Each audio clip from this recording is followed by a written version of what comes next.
வணக்க மக்களே, நம்ம சேனல்ல தொடர்ந்து ரிவ்யூஸ் தாங்க பார்த்துக்கிட்டு இருக்கோம். அந்த வகையில் இப்போ நம்ம இதை பற்றின ரிவ்யூ பார்க்க போகிறோம் அப்படின்னா, நம்ம மாறன் கதையில் அடுத்து என்ன நடக்க போகுது அப்படிங்கிறத பற்றி தாங்க இந்த வீடியோவில் பார்க்க போகிறோம். ஸோ மறக்காமல் இந்த வீடியோவுக்கு லைக் பண்ணிக்கோங்க, நம்ம சேனலை சப்ஸ்கிரைப் பண்ணிவிட்டு பக்கத்தில் உள்ள பெல்லைக்கானையும் கிளிக் பண்ணி ஆல்னு செட் பண்ணிக்கோங்க. அப்போ தாங்க அடுத்தடுத்து வீடியோஸ் போடும் பொழுது தொடர்ச்சியாக உங்களுக்கு நோட்டிஃபிகேஷன் வரும் பார்க்கலாம். சரி வாங்க வீடியோவில் என்ன நடந்துச்சு அப்படிங்கிறத பற்றி பார்ப்போம். நம்ம கண்மணி நேரா ரூமுக்கு போறாங்க. அங்க போனதோட ராகவன் உட்கார்ந்துருக்காரு. அப்ப ராகவன் நேரா கண்மணியை பார்த்துட்டு கோவத்தோட டக்குன்னு எந்திரிச்சு போகிற பாக்குறாரு. அப்ப கண்மணி டக்குன்னு என்னங்க என்னங்க நான் இப்படி பண்ணிருப்பேனா, என் தங்கச்சி எப்படியாவது முன்னேறணும் அப்படின்னு நினைச்சு அப்படி பிரியாணி கடையை ஓபன் பண்ணியிருக்கா. அவ தோத்து போகணும் அப்படின்னு நான் நினைப்பேனாங்க. இங்க பாருங்க, என்ன சூழ்ச்சியில சிக்க வைக்கிறதுக்காக இந்த வீட்டுல உள்ள ஒருத்தவங்க இப்படி முயற்சி பண்ணிக்கிட்டு இருக்காங்க. தயவு செஞ்சு என்னை நம்புங்க. நான் ஒன்றும் அந்த ரவுடிய வீரா மாறனோட கலையை காலி பண்றதுக்கு அனுப்பலைங்க, என்னை நம்புங்க அப்படின்னு கேக்குறாங்க. அதுக்கு ராகவன் சொல்றாரு, கண்மணி, ஆரம்பத்துல இருந்தே நீ இந்த வீட்டை மொத்தமா காலி பண்றதுக்கு தான் வந்திருக்க அப்படின்னு அத்தை பல தடவை சொன்னாங்க. ஆனா நான் நம்பவே இல்லை. ஆனா இப்பதான் என் கண்ணால பார்த்த பிறகு நம்புறேன் கண்மணி. நீ ஏன் கண்மணி இப்படி இருக்க? அதான் இனிமே எந்த பிரச்சனையும் பண்ண மாட்டேன்னு சொன்னியல்ல, நான் உன் மேல எவ்வளவு நம்பிக்கை வச்சிருந்தேன். ஆனா இப்படி என் நம்பிக்கையை சதைச்சிட்டியே கண்மணி. என் தம்பி இந்த அளவுக்கு கஷ்டப்படுறான் அப்படின்னா அதுக்கு நீதான் காரணம் கண்மணி. ஏதோ அங்க அப்ப நடந்தது ஒரு சாதாரண ஆக்சிடென்ட் தான், தெரியாதனமா நடந்த விபத்து. ஆனா இன்னும் மனசுக்குள்ள வஞ்சகத்தை வச்சுக்கிட்டு இப்படி பண்றியே கண்மணி. ஏன் கண்மணி எங்களை கொஞ்சம் கூட நிம்மதியாவே விட மாட்டியா? என் குடும்பம் பிரியணும் அப்படின்னு நினைக்கிறியா? அதே மாதிரிதான் பிரிஞ்சிட்டுல மாறனும் வீராவும் இந்த வீட்டை விட்டே போயிட்டாங்க. இந்த குடும்பத்துல எந்தவித நிம்மதியுமே இல்லாம போயிருச்சு. அப்புறம் ஏன் கண்மணி திரும்ப திரும்ப இதே மாதிரி பண்ற அப்படின்ட்டு ராகவன் கண்மணியை பார்த்து கேட்குறாரு. அப்ப கண்மணி சொல்றாங்க, என்னங்க அப்ப அந்த ரவுடிய நான் தான் அனுப்பியிருப்பேன் அப்படின்னு சொல்றீங்களா? இங்க பாருங்க, நீங்க நம்பினாலும் சரி நம்பலைனாலும் சரி, நான் அந்த ரவுடியை அனுப்பவே இல்லை. எனக்கும் அதுக்கும் எந்தவித சம்மந்தமும் இல்லை. தேவையில்லாம என்னை மாட்டி விடுறதுக்காக ஒருத்தவங்க சூழ்ச்சி பண்ணிக்கிட்டு இருக்காங்க. தயவு செஞ்சு என்னை நம்புங்க அப்படின்னு சொன்னதோட ராகவன் சொல்றாரு, இல்ல கண்மணி, இதுக்கு மேலேயே நான் உன்னை குருட்டுத்தனமா நம்பிக்கிட்டு இருக்க முடியாது அப்படின்ட்டு ராகவன் அந்த இடத்துல இருந்து போறாரு. அதை பார்த்ததோட கண்மணிக்கு ரொம்ப வேதனையா இருக்கு. அப்பதான் விஜய் அந்த ரூமுக்கு வராங்க. விஜயை பார்த்ததோட கண்மணி ரொம்ப டென்ஷன் ஆகுறாங்க. அப்பதான் விஜய் கேக்குறாங்க, என்னாச்சு கண்மணி அக்கா, ஏதாவது பிரச்சனையா? புருஷன் மண்டாட்டிக்குள்ள ஏதோ பிரச்சனை மாதிரி தெரியுது. அப்ப கண்மணி சொல்றாங்க, ஏய் எதுக்குடி ஏன் பேரை சொல்ல சொன்ன? அப்ப விஜய் சொல்றாங்க, என்னக்கா, இந்த வீட்டுல நான் உங்களை தான் பகடைக்காயா பயன்படுத்த போறேன். இந்த வீட்டுல என்ன பிரச்சனை நடந்தாலும் உங்ககிட்ட தான் வருவாங்க. ஏன்னா நீங்க ஏற்கனவே இந்த குடும்பத்துக்கு என்னெல்லாம் பண்ணியிருக்கீங்களோ எல்லாமே எல்லாருக்கும் தெரியும். ஸோ இந்த வீட்டுல சின்ன பிரச்சனை நடந்தாலும் கண்டிப்பா உங்களை தான் பழி சொல்லுவாங்க. நான் ஏதாவது பிரச்சனை பண்ணும் பொழுது நான் மாட்டிக்கணும்ல, அதான் ஒரு சின்ன பகடைக்காயா உங்களை பயன்படுத்திக்கிட்டேன். அக்கா, இது ஆரம்பம் மட்டும்தான். இதுக்கப்புறம் நிறையவே பிரச்சனைகள் நடக்கிறதுக்கு வாய்ப்பு இருக்கு. அதனால எதுக்கும் பார்த்து கொஞ்சம் சூதானமா இருங்க. நான் ரொம்ப பெரிய ப்ராப்ளத்தை பண்ணிட்டு உங்க மேல பழிய போட்டுருவேன். அப்புறம் நீங்க என்ன சொல்லக்கூடாது, சரியா அப்படின்னு சொல்ல, அப்ப கண்மணி சொல்றாங்க, உனக்கு எவ்வளவு திமிரு இருந்தா என்கிட்ட இப்படி பேசுற? இப்பவே நீ யார் அப்படிங்கிறத நிரூபிக்கிறேன். அப்ப விஜய் சொல்றாங்க, அக்கா, இந்த வீட்டுல உங்களை யாரையுமே நம்ப மாட்டாங்க. என் மேல அந்த அளவுக்கு நம்பிக்கை வச்சிருக்காங்க. இப்ப நீங்க போயிட்டு நான் ஃப்ராடு அப்படின்னு சொன்னாலும், நான் தான் இதெல்லாம் பண்ணேன் அப்படின்னு சொன்னாலும் யாருமே நம்ப மாட்டாங்க. எல்லாருமே இப்ப என் கைக்குள்ள இருக்காங்க. நீ என்கிட்ட வசமா சிக்கிட்ட. இப்போ உன்னை காப்பாத்துறதுக்கு வீரா மாறன் வேற இல்லை அப்படின்னு சொல்ல, அப்ப கண்மணி சொல்றாங்க, இங்க பாருடி, நான் இல்லைன்னாலும் கண்டிப்பா வீரா உன் ஆட்டத்தை அடக்குவா பாத்துக்க. அப்ப விஜய் சொல்றாங்க, அதான் அவளை அந்த வீட்டை விட்டு துரத்திட்டேன். வேற எந்த தொழில் பண்ண முடியாமலையும் தடுத்துட்டேன். இதுக்கு மேல அவ என்ன பண்ண போறா அப்படின்னு சொன்னதோட அப்ப கண்மணி சொல்றாங்க, என் வீராவை பத்தி உனக்கு தெரியல. அதாண்டி நீ இவ்வளவு திமிரா பேசுற. அவளோட பிளான்ல நீ சிக்கி சதற போற பாரு அப்படின்னு சொன்னதோட அதுக்கு விஜய் சொல்றாங்க, பார்க்கலாமே, உன் தங்கச்சி ஜெயிக்க போறாளா இல்ல நான் ஜெயிக்க போறேனா அப்படிங்கிறத பாத்திரலாம் அப்படின்னு விஜய் கண்மணிய பார்த்துட்டு சொல்லிட்டு அந்த இடத்துல இருந்து போறாங்க. அப்ப கண்மணி ரொம்ப கோபப்படுறாங்க. என் தங்கச்சிக்கு எவ்வளவு பெரிய பிரச்சனைய கொண்டு வந்திருக்கா. இவ கேடின்னு நினைச்சுக்கிட்டு இருக்கா. நான் கேடிக்கெல்லாம் கேடி, நான் என்ன பண்ண போறேன்னு பாருடி அப்படின்னு கண்மணி நினைக்கிறாங்க. இன்னொரு பக்கம் நம்ம வீராவும் மாறனும் ரொம்ப கவலையா உட்கார்ந்துருக்கும் பொழுது நம்ம ராமச்சந்திரன் இருக்காருல்ல, அந்த பக்கமா வராரு. வந்துட்டு ஏதாவது தெரிஞ்ச தொழில பண்ணலாம்ல, எதுக்கு தெரியாத தொழில எல்லாம் காலை வைக்கணும் அப்படின்னு சொல்லிட்டு ராமச்சந்திரன் பேசுறாரு. பேசிட்டு அந்த இடத்துல இருந்து போறாங்க. அப்பதான் மாறன் சொல்றாரு, பாத்தியா நான் தோத்து போனதை நினைச்சு அவருக்கு எவ்வளவு சந்தோஷம் பாத்தியா. அப்ப வீரா சொல்றாங்க, டேய் ஏன்டா இப்படி முட்டாள் மாதிரி பேசுற, நீ தோத்து போனதை நினைச்சு அவர் ஒண்ணும் வருத்தப்படலடா, உனக்கு தெரிஞ்ச தொழில பண்ண சொல்றாரு. மாறன் சொல்றாரு, என்ன வீரா சொல்ற. வீரா சொல்றாங்க, டேய் மாமா உன்னைய புடவை விக்க சொல்றாருடா. இது கேட்டதோட மாறன் சொல்றாரு, ஆமால எனக்கு அது கை வந்து கலையாச்சுல்ல, சோ அதையே பண்ணலாம் அப்படின்னு மாறன்னு சொல்றாரு. வீரா சொல்றாங்க, இங்க பாரு நம்ம சேவ் பண்ணதுல இன்னும் கொஞ்சம் காசு இருக்கு, சோ அதை வச்சு உனக்கு தேவையான சாரீஸ் எல்லாம் எடுத்துக்கிட்டு நீ விற்க ஆரம்பிச்சேன்னா கண்டிப்பா எல்லாரும் வாங்குவாங்க. இது கேட்டதோட மாறணும், சரி வீரா கண்டிப்பா அப்படின்னு சொல்றாங்க. சோ இன்னொரு பக்கம் நம்ம ராமச்சந்திரன் ரொம்ப கவலையா ரூம்ல போய் உட்கார்ந்துருக்காரு. அப்பதான் வள்ளி அங்கேருந்து வந்துட்டு, ஏன்னா ஏன் இவ்வளவு கவலையா இருக்க. அப்ப ராமச்சந்திரன் சொல்றாரு, என்ன வள்ளி, அவனுக்கு மட்டும் இப்படி பிரச்சனை மேல பிரச்சனையா வந்துகிட்டு இருக்கு. ஏதாவது அவன் சாதிக்கணும்னு நினைக்கிறான், ஆனா அவனுக்கு ஏதாவது பிரச்சனை வந்துகிட்டே இருக்கு. நினைச்சு பார்த்தாலே ரொம்ப கவலையா இருக்கு வள்ளி. அன்னைக்கு அவன் தெரியாம பண்ண தப்பு இன்ன வரைக்கும் அவன் தலையில வந்து முடியுது. எனக்கு நினைச்சாலே ரொம்ப கவலையா இருக்கு வள்ளி. அப்ப வள்ளி சொல்றாங்க, அண்ணன் கவலைப்படாதன்னு, ஏதோ அவனுக்கு சோதனை காலம் நடந்துகிட்டு இருக்கு. கண்டிப்பா ஒரு நாள் அவன் ஜெயிச்சு வருவான், நீ கவலைப்படாதண்ணா அப்படின்னு சொன்னதோட ராமச்சந்திரனும் நானும் அதுக்குதாம காத்துக்கிட்டு இருக்கேன். அவன் ஏதாவது ஒரு வகையில சாதிக்கணும், பெரிய ஆளா வரணும் அப்படின்னு. அப்ப வள்ளி சொல்றாங்க, அண்ணே எல்லாம் நடக்குண்ணே அப்படின்னு சொல்லிட்டு வள்ளி அந்த பக்கமா வரும் பொழுதுதான் நம்ம கண்மணிய பாக்குறாங்க. வள்ளி கண்மணிய பார்த்து, ஒரு நிமிஷம் நெல்லு அப்படின்னு சொல்றாங்க.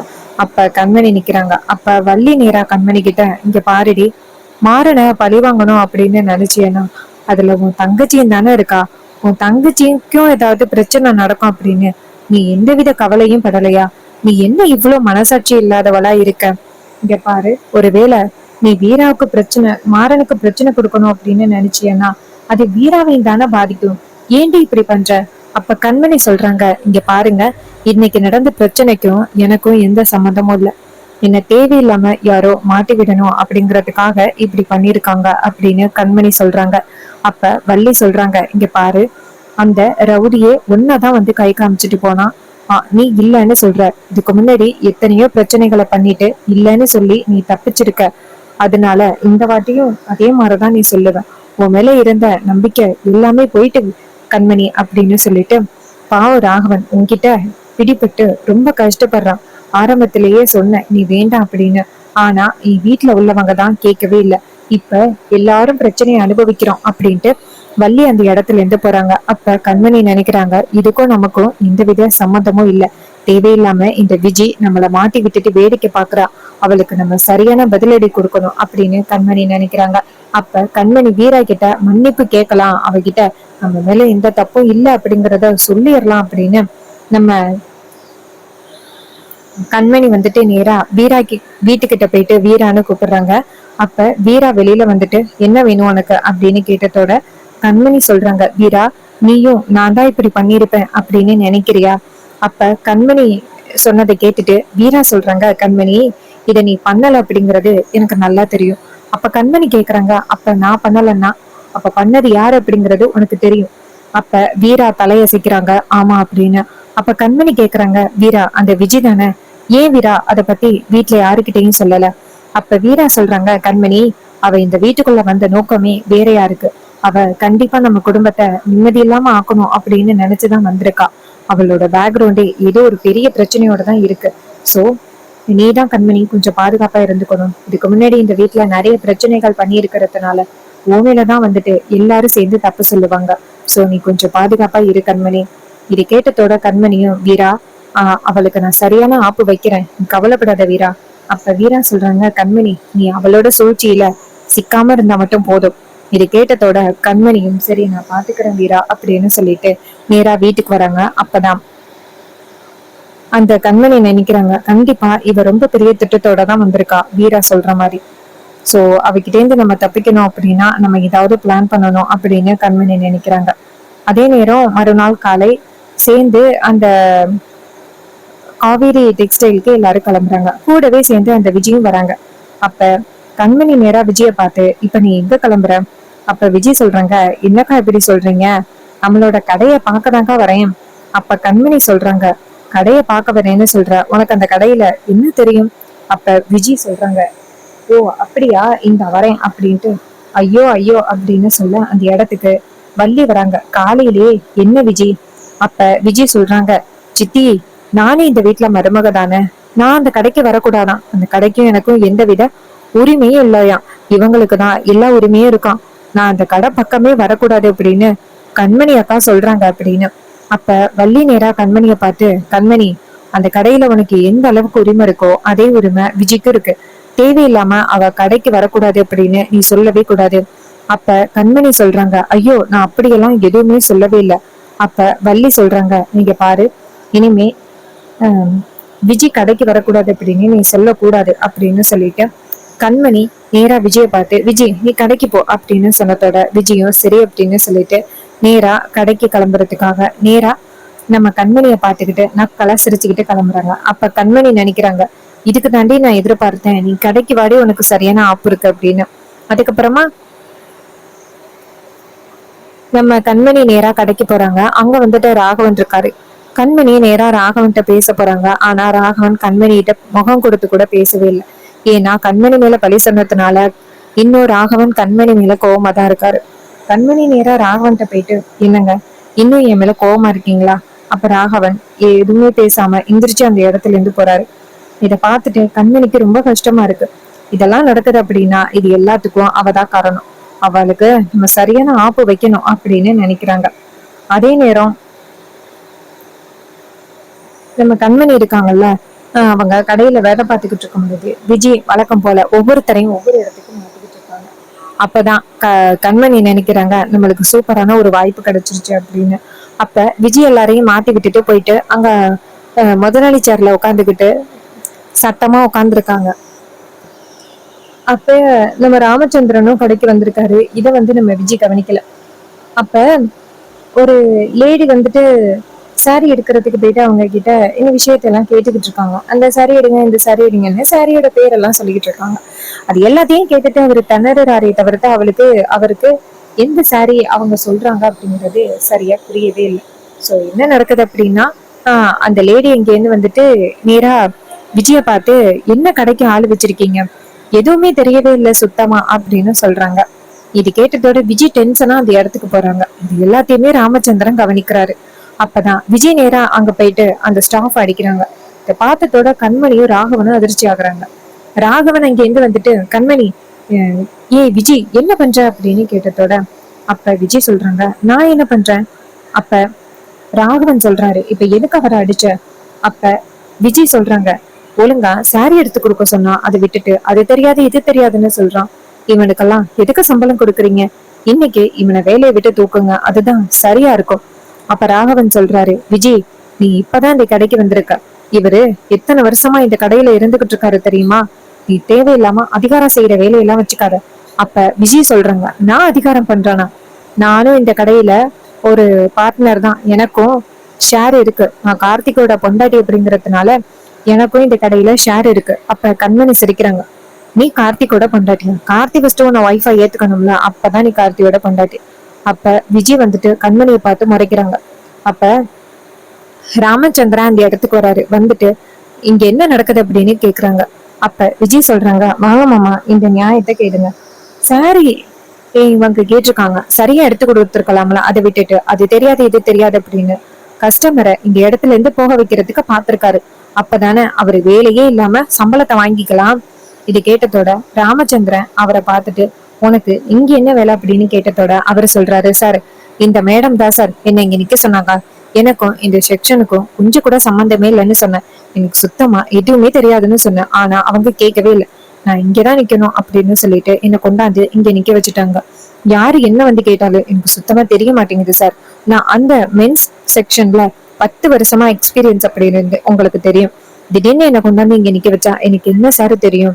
இது கேட்டதோட ராமச்சந்திரன் விஜய பார்த்து, விஜய் எதுக்கு நீ இவனை மாத்தின? அப்ப விஜய் சொல்றாங்க, என்ன மாமா இப்படி சொல்றீங்க, இந்த கடையில உள்ள எல்லா இடத்தையும் தெரிஞ்சுக்கணும்ல, அதனாலதான் இவரை இங்க அனுப்பினேன், ஏன் மாமா நான் பண்ணது தப்பா? அப்ப ராமச்சந்திரன் சொல்றாரு, கடையில உள்ளவங்கள அங்கிருந்து இங்க இருந்து அங்க மாத்துறதுக்கு உனக்கு யாரு உரிமை கொடுத்தா? கடைக்கு வந்தமா பெசாப்புல வேலையை பார்த்தமா, இல்ல கடையில சும்மா வேடிக்கை பார்த்தமா அப்படின்னு சொல்லிட்டு நேரா வீட்டுக்கு போயிட்டு இருக்கணும். அதை விட்டுட்டு இப்படி இங்க உள்ளவங்களை எல்லாம் மாத்தி வேலையை விட்டு தூக்குறேன்னு சொல்ற. உனக்கு அந்த அளவுக்கு இந்த கடையில உரிமை இருக்கா? இங்க பாரு, இந்த கடையில நான் தான் ஃபர்ஸ்ட், அதுக்கப்புறம் தான் நீங்க எல்லாருமே. ராகவன் கூட இந்த கடையில என்ன பண்ணணும் அப்படின்னாலும் என்கிட்ட கேட்டுதான் செய்வான். ஏன் இத்தனை நாளும் மாறன் இந்த கடையில ஒரு முதலாளி மாதிரிதான் சுத்திக்கிட்டு இருக்கான் அப்படின்னு எல்லாருமே சொன்னாங்க. ஆனா அவன் கூட என்கிட்ட கேட்டுதான் எல்லாம் பண்ணுவான். நீ பாட்டுக்கும் அவங்களையும் இவங்களையும் மாத்தி வச்சிருக்க. இதனால கடையோட நல்ல பேர் எவ்வளவு கெட்டு போகுது தெரியுமா? உனக்கெல்லாம் இந்த வேலை யாரு கொடுத்தது? இங்க பாரு விஜய், இனிமே நீ கடைக்கு வந்தீங்கன்னா அவ்வளவுதான் அப்படின்னு சொன்னதோட விஜய் செம்ம ஷாக் ஆகுறாங்க. அப்ப கண்மணி சொல்றாங்க, மாமா நல்லா கேட்டீங்க மாமா, ஒழுங்கா வேலையே யாரையுமே பார்க்க விடுறதே இல்லை. எல்லாரையும் வந்துட்டு ஏதாவது சொல்லி கஷ்டப்படுத்திக்கிட்டே இருக்க வேண்டியது. இவ வேலையே பார்க்க மாட்டேங்கிறா, எதுக்குதான் இங்க வரானே தெரியல அப்படின்னு. அப்ப ராமச்சந்திரன் விஜய பார்த்து, சரி உனக்கு அக்கௌண்டன்ஸ் தெரியுமா? விஜய் தலையசிக்கிறாங்க. இல்ல மாமா. மா அப்ப ராமச்சந்திரன் சொல்றாரு, அட்லீஸ்ட் ஒரு புடவையாவது எப்படி சேல்ஸ் பண்ணணும்னு தெரியுமா? எதுவுமே தெரியாம எதுக்கு நீ கடைக்கு வர? வீட்டுல தானே இருக்கணும். வள்ளி கூட வீட்டுக்கு போ அப்படின்னு சொன்னதோட அத்தனை பேருக்கு முன்னாடி விஜய் செமையா அசிங்கப்படுறாங்க. அப்ப விஜய் அந்த இடத்துல இருந்து போனதோட ராமச்சந்திரன் அந்த பையனை பார்த்து, நீ மென்ஸ் செக்ஷன்ல தானே இருந்த, அங்க போ அப்படின்னு சொன்னதோட அவர் அந்த இடத்துல இருந்து போறாரு. அப்ப கண்மணி வந்துட்டு ராமச்சந்திரனை பார்த்து, மாமா இப்ப மட்டும் இல்ல மாமா, 4 நாளா இந்த விஜய் சரியான அட்டகாசம் பண்ணிக்கிட்டே இருந்தாங்க. இதனால கடையோட சேல்ஸ் நிறையவே பாதிச்சுச்சு. நான் எதுவுமே சொல்லாம அமைதியா இருந்தேன் அப்படின்னா அது நீங்க தான் மாமா காரணம். ஏன்னா ஏதாவது பிரச்சனை ஆகிட்டேன்னா அப்புறம் அந்த விஜய் வேற ஏதாவது ஒரு பிரச்சனை உண்டாக்கி நம்ம மேலதான் தப்பு இருக்கு அப்படின்னு கொண்டுட்டு வந்துருவா. அதனாலதான் நான் அமைதியா இருந்தேன் மாமா. இது கேட்டதோட ராமச்சந்திரன் சொல்றாரு, இங்க பாருங்க, எல்லாருக்குமே ஒண்ணு சொல்லிக்கிறேன். இந்த கடையோட சேல்ஸ் பாதிக்கிற மாதிரி ஏதாவது பிரச்சனை நடந்துச்சுன்னா உடனே என்கிட்ட வந்து சொல்லிருங்க. இது கேட்டதோட விஜய் கண்மணியும் சரிங்க மாமா அப்படின்னு சொன்னதோட ராமச்சந்திரன் அந்த இடத்துக்கு போறாரு. அப்ப கண்மணி இதையெல்லாம் பார்த்துட்டு ரொம்ப சந்தோஷப்படுறாங்க. எப்படியாவது இவளை இந்த இடத்த விட்டு துரத்தணும் அப்படின்னு நினைச்சோம், அதே மாதிரி இந்த இடத்த விட்டு துரத்தாச்சு. இனிமே இவளோட பிரச்சனையே நமக்கு இல்லை அப்படின்ட்டு ரொம்ப சந்தோஷப்படுறாங்க நம்ம கண்மணி. இன்னொரு பக்கம் ராகவன் வந்துட்டு நேரா கண்மணிய பார்த்து, என்ன கண்மணி?